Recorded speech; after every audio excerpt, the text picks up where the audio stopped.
Hello everyone and welcome to my channel. For those that are new here, my name is Ilenia and this is Soft Skill Atelier, where I teach you all the skills you need to bring your fashion ideas to life, from concept to completion. I have had a long break where I was working on other things, but now I'm finally back with a new upcycling tutorial where I transform a vintage bed cover into a shopper bag. I will also show you how to create a pattern for the bag, so there is no additional pattern needed. So join me and tag along with me when I show you how this bag is made step by step. Before I get started, I want to quickly remind you to subscribe to my channel. Also comment, like and share my videos so I can continue making these videos for you. Alright, now it's time to get started by looking at all the tools and materials we need for today's session. So let's get started.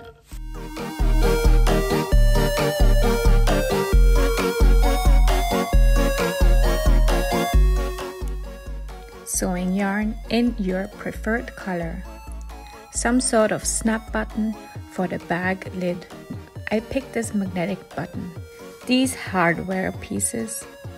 These ones with the carabiner should have a 4 cm width. So does this buckle, since it's both used for the crossbody strap. The D-rings should have a width of 2 cm. Additionally to the pins, I use these clips to hold the fabric in place. You can also just use pins. This is a bias tape folding aid in the width of 2.5 cm. A seam ripper, fabric marker, paper and fabric scissors, paper tape, ruler, pattern paper, and of course the main piece, a vintage bed cover. I'm in love with this quilted pink and its floral prints. The cool thing about this bed cover is it has extra valances on the side. I will use them to sew the lining for the inside of the bag. So the first job is taking off the valance without destroying it. The best tool therefore is the seam ripper and some careful ripping by hand. My valance has additional pleats in it, so it has some extra seams sewn, and that means more ripping and more threads in the end. As soon as the two fabrics have been divided, I move on with drawing the bag pattern. It's a very simple pattern and it doesn't need much calculating and thinking. It is basically a rectangle with a width of 57 and a length of 47 centimeters. Additionally to that, I add some extra lines that represent the corners of the bag. If this sounds confusing to you right now, you will understand later. These lines are drawn parallel 7 centimeters next to the edge of the bottom and the two sides. On top, I draw an additional line as well, on 7 cm. But this line will show where the facing and the lining of the inside of the bag will meet. After that, I mark where I would like to add a little inside pocket. This is something you can decide by yourself. You can choose what size you like for your pocket. Mine has the dimensions of 20 cm by 14 cm. This includes the seam allowance already. I cut the pocket part out to use it as a separate pattern piece. That's a way to save some paper. Next, I draw the lid piece. I choose to have a rounded end in front. The whole lid has a width of 16 centimeters and a length of 30 centimeters. I am using the round of the paper tape to help me to get a nice round shaped end.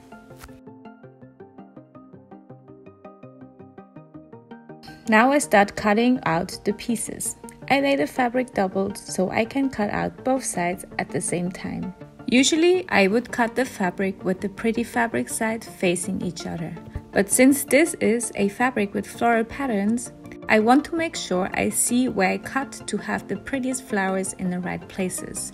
I start by cutting out the main pieces, followed by the lid and the pocket. The pocket only needs to be cut one layered. The bed cover has some intact hemmed outside edges, I am using this opportunity to move the pocket pattern right to the hemmed edge so that the opening of the pocket has already a proper finishing. Before I take off the main piece pattern, I make little cuts to mark the points where the lines on the paper are located. That helps me later to figure out where to sew the corners of the bag. Then I separate the pattern from the fabric and put the fabric pieces aside. I do another pattern adjustment now to create the inside pattern pieces. I cut away the upper 7 cm of the pattern. That will now be used as the facing of the bag. The lower part will be used as the lining. I cut out 2 pieces of the facing piece in the outside fabric. I need to add 1 more centimeter on one side because we need to add some extra seam allowance on the side where we cut the 2 pattern pieces apart. With the rest of the outside fabric, I cut out 3 long stripes. 2 of them are 5 cm wide and 1 of them is 6 cm wide. The length is not that important at the moment, but for now the longer the better. They still can be adjusted later. Heading over to the lining fabric. Before I cut the fabric, I make sure all the folds from the previous pleats disappear. Then I cut out what's left of the main pattern piece. Also making sure that there is 1 centimeter extra left on the side where I just cut off the part for the facing. Then I take the 6 centimeter strap band and use it as a sewing pattern to cut out the exact same band from the lining fabric.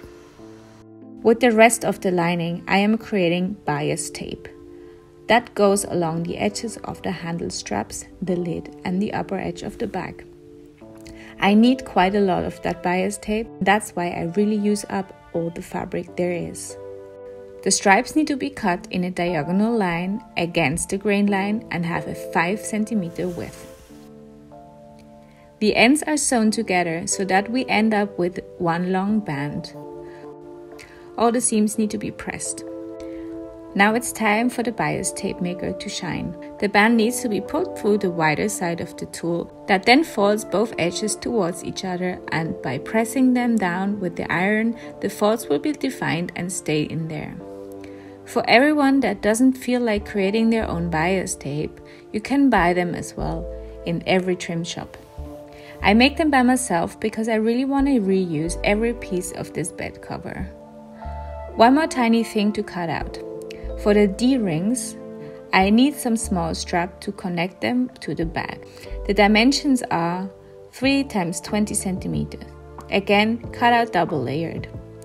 After cutting it out, I cut them in half, and I always sew 2 layers together on the left fabric side. Turning them inside out is a bit of a struggle. What helps is a pointy long thing to push the fabric through. I prepare them each with one of the rings and move on to the main outside pieces. The 2 pieces need to lay on top of each other with the pretty side facing each other. The D-rings with the strap will be placed 5 cm below the upper edge with the ring facing towards the inside and the ends of the strap looking out. I pin the sides together and sew the sides and the bottom with a straight stitch, making sure the straps are properly sewn in by sewing back and forward over the position where the straps are placed. To define the side seams, I sew the seam allowance down on both sides with a top stitch. The next step will give the bag its 3-dimensionality. I am sewing away the 2 lower corners of the bag, so it gets more boxy. Remember the little cuts I made in the beginning? These are now helping to let me know on what level to sew the seam. After sewing the seam and flipping the bag to the right side again, it starts to look like that bag I was aiming for already. Heading over to the inside life with facing, lining and pocket now. First task is to connect the facing with the lining on the same line the pattern piece has been cut apart before. To give this part a bit more definition, I fold both seam allowances towards the facing side and sew them down with a top stitch as well. The pocket piece needs to have all sides except the upper one that is already hemmed folded in by 1 centimeter. To make the fold stay permanent, I press it down with the iron. Then I place it centered on one of the 2 lining sides a bit below the facing seam. I sew the pocket on with a top stitch, leaving the upper side open. Now it's time to sew the 2 inside sides together. Also in the lining I sew away the corners, but this time I will pre-press the corners with an iron. Now you can already see how the inside of the bag will look like. Moving on to the lid. The 2 upper edges need to be sewn together with the pretty sides facing each other. Then I flip them around and top stitch all the other edges pretty side up.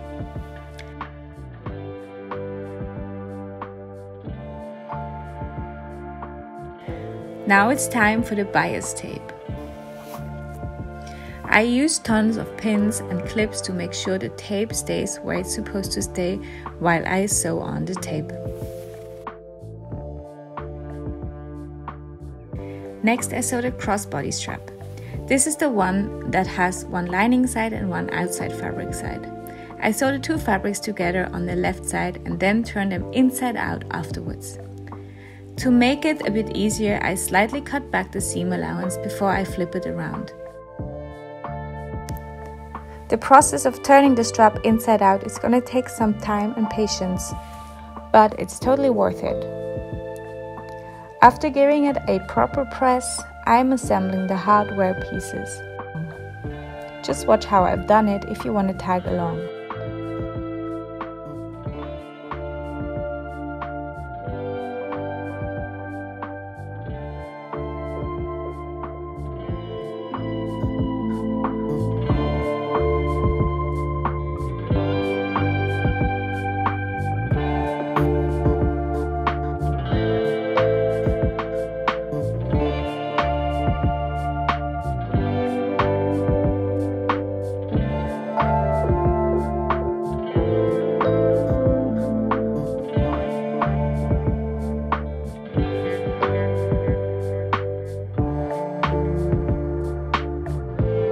The handle straps will also be framed, so again it's the same procedure then with the lid. Moving on, it's time to attach the lid and the handles to the main part of the bag. While making sure everything is centered, I attach the back part of the lid 7 cm below the upper edge of the bag. Before attaching the handles, the end of the handles need to be folded up by 1 cm. They need to be attached to the bag pretty close to the upper edge. Again, making sure everything is nicely centered. I attach everything with some solid top stitches. And just like that, the outside part of the bag is done. Now we come to the part where the inside and the outside part are going to be connected. Therefore, the inside part needs to be placed inside the bag, the pretty side visible. I pin the 2 parts together on the upper edge and simply sew them together with a straight stitch. To cover up the raw edges and to round up the look of the bag, I frame everything with the rest of the bias tape.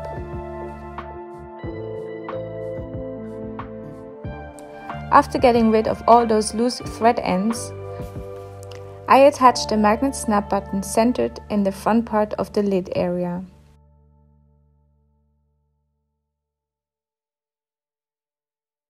The last task is attaching the crossbody strap to the D-rings on the bag. And that's it. This is my finished bag made from a vintage bed cover. I encourage you to get inspired by it and try it for yourself. You can play with the dimensions of the bag and also the original material you will use for your upcycling project. Thanks for watching and I hope I see you soon. Bye!